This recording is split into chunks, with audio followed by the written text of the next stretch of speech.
পশুর জবাই শুদ্ধ হওয়ার জন্য তিনটি শর্ত রয়েছে।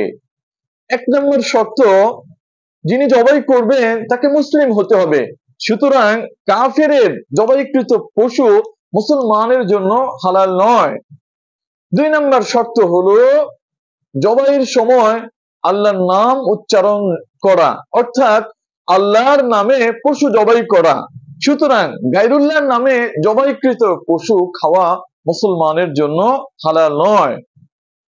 তিন নম্বর, শরীয়ত সম্মত পদ্ধতিতে পশু জবাই করা।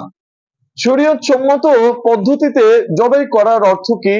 শরীয়ত সম্মত পদ্ধতিতে জবাই করার অর্থ হলো পশুর খাদ্যনালী, দুটি শ্বাসনালী এবং রক্তনালী কাটা কেটে ফেলা। তো এই তিনটা শর্ত যদি পাওয়া না যায় তাহলে পশুর গোশত খাওয়া আমাদের জন্য হালাল হবে না, বৈধ হবে না।